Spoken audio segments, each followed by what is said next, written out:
This video is brought to you by my two books, Practical Music Theory for the Rock Guitarist and The Blues Guitar Bible. Want to learn about modes, harmony, scales, chord substitution and keys? Or maybe you're interested in supercharging your blues guitar rhythm and lead chops. Whatever you're interested in, I guarantee you will be hitting the fast lane to progress with either of these works. Both feature video demonstrations and tutorials, loads of tabs and jam tracks to play along with, and I promise you, everything is explained in crystal clear plain English.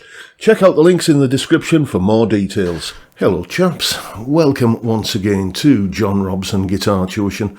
As always, I do hope you're well. Now, if you were watching yesterday, you might have heard me, well, you will have heard me if you're watching, talking about the plans that I'm making for a new album that I'm going to put together. 2017 was the last album I wrote and recorded, so it's been 8 years. It's time I got another one out in my system, basically. And as I mentioned yesterday, one of the trickiest things about coming up with an instrumental album is the other titles for the tracks. If a song has lyrics, usually it means it's about something, and that will automatically tend to suggest a title. But instrumental stuff, it's always, I get to the end of recording a piece of music, I think, what am I going to call it?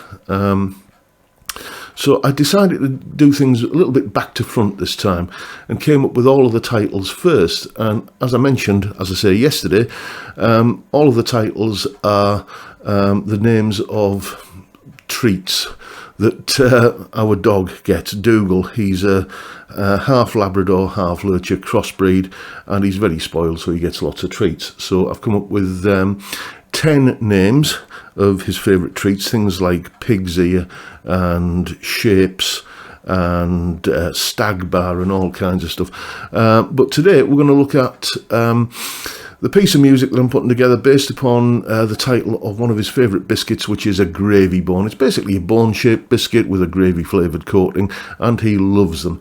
But, you know, once you kind of disassociate that dog biscuit kind of connotation from it, gravy bone sounds a little bit, I don't know, louche.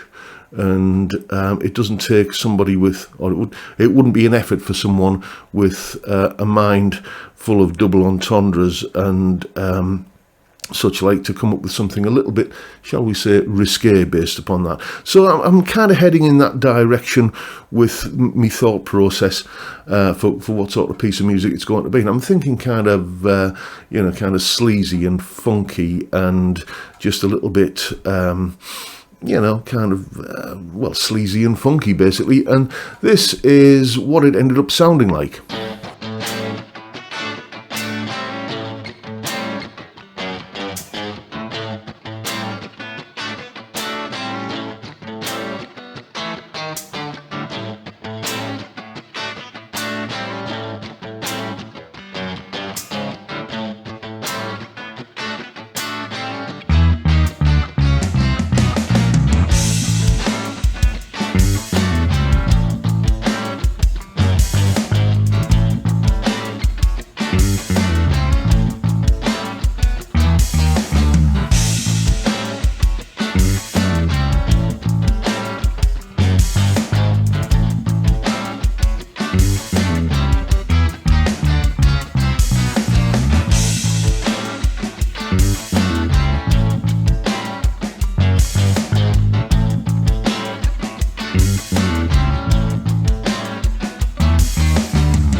Okay, so that's just the basic track there. There's no lead guitar on that as yet. That's going to come later. I'm thinking I might do something with a bit of slide on top of that, but that's all stuff that I've got yet to decide upon and have a bit of a think about. But for me, it's always a case of just getting the backing track done, and then, you know, the lead parts will tend usually to come a lot easier rather than starting with the lead part and then thinking about what I'm going to do underneath it. So here's a little bit of information on how I came up with that whole sort of track that you've just heard there. Here is the explanation. Okay, so given that I decided on something sort of a bit sleazy and funky sounding, you know, that gives you an idea of the tempo. Funky sort of stuff usually tends to be somewhere in the region of 100 beats per minute or thereabouts. And I decided to go a bit slower than that. I went down to 80 beats per minute just to kind of give it a little bit more space to breathe, really. And sleazy, well, you got to kind of start thinking about bluesy kind of things like that. And I just started lapsing into this 7th chord riff, like that. And you can kind of funk that kind of thing up quite easily. We're playing A7 here. That kind of thing. And that is the riff that I settled on. And basically all I did once I'd got that was just think, well, let's put a few sort of syncopated chromatic runs in there. Syncopated means off the beat, you know, kind of landing on the end of the beat. And chromatic is just going up one fret at a time, essentially, or down in some cases. So I started playing around and I came up with this basic riff.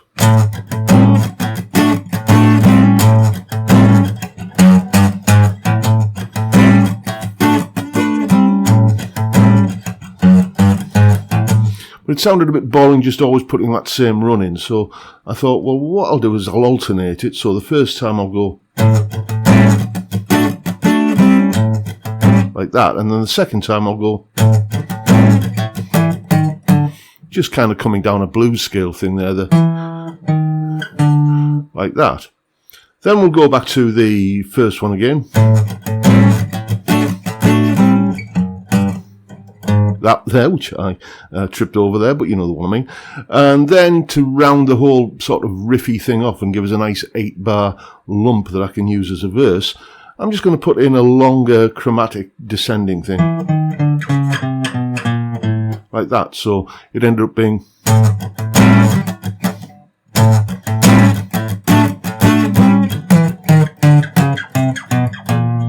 like that, and then launching into the second part of it, or the next part of it, really. So I've got like the verse and the intro done like that, and it's largely based, if you've been following these videos, on sort of an A mixolydian feel. Basically, anytime you're playing sort of an A7 kind of thing like that, you are essentially in A mixolydian, because A7 comes from the key of D major, and when you focus on the A7 rather than the D major part of the D major key, then you're in A mixolydian. I've done videos on modes before, so I'll link to those in the description.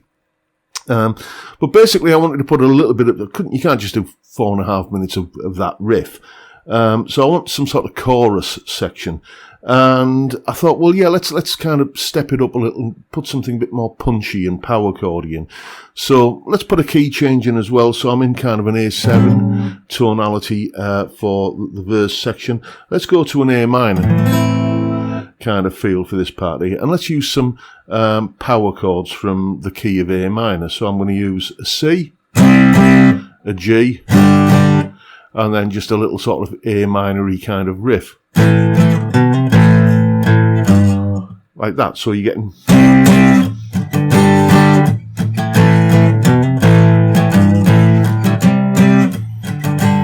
and so on, and then just put some higher octave power chords. Literally, I'm just thinking of you know, maybe Cocaine or Sunshine of Your Love or something like that, just that sort of kind of thing there, but keep the A bass note going on underneath it. So yeah, then we've got a riff for the chorus that's going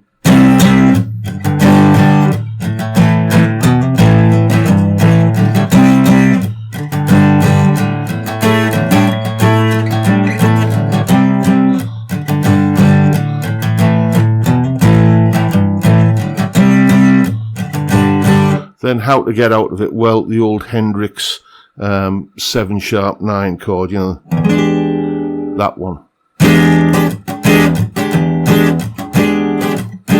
And that takes us nicely back into the kind of thing. So that's how I'm kind of thinking of structuring the verses and the choruses. Then it needs some sort of bridge or middle 8. Well, another opportunity for a key change or a series of them.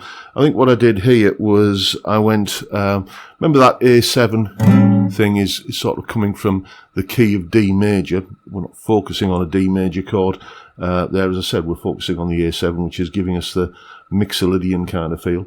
But D major is open to us as an option to play from, so I played a D major 7th.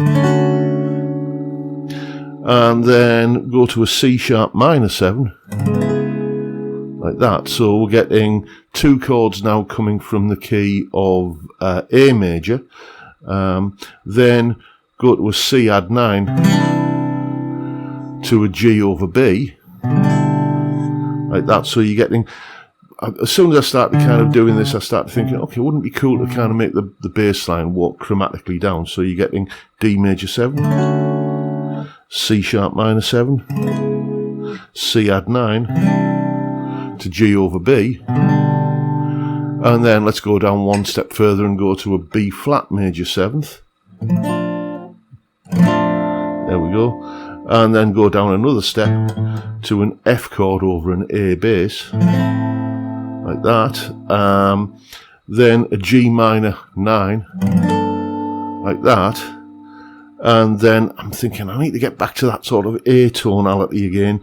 So I'll go to some sort of, like that kind of D over E, which is actually giving us like an E9 sus4 chord, to an E chord, and then back into the... So that was the middle section there, the D major 7, C sharp minor 7, C add 9, G over B, B flat major 7, F over A, G minor 9th, and then the E dominant to take us back into the A. In terms of keys, what's happening there, we're in the key of A major for these 2 chords. Then I guess the parallel key of A major is A minor, so we can go to the key of A minor for a C chord and a G chord. Then you can modulate, if you're in the key of A minor, I guess to, which is the same as the key of C major, to the key of F major, which contains the B flat and the G minor chords. And then, as I say, just like a dominant kind of 5 to take us back to the A7 thing again. I know I've rattled through that in, you know, some kind of speed, I suppose.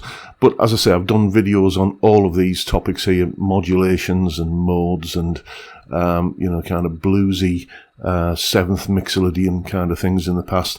So they're all linked in the description. If there's anything there that you want to explore in more depth, then go and check out the videos in the description. And whatever you do, go away and have some fun with it. And as always, there's a full tab for what you heard earlier in both Guitar Pro and PDF formats, along with a clip of me playing it, that explanation you've just seen there, and the jam track, the audio of that piece of music as well, if you want to have a little bit of a jam over it yourself and see what you can come up with.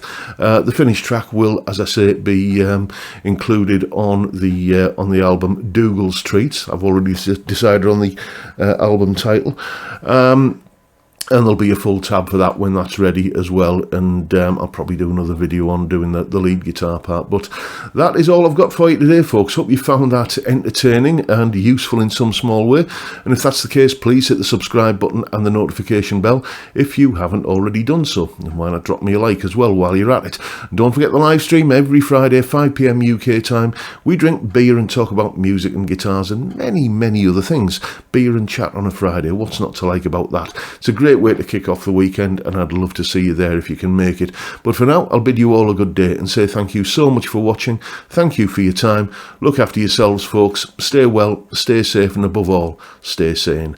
Bye. Bye for now.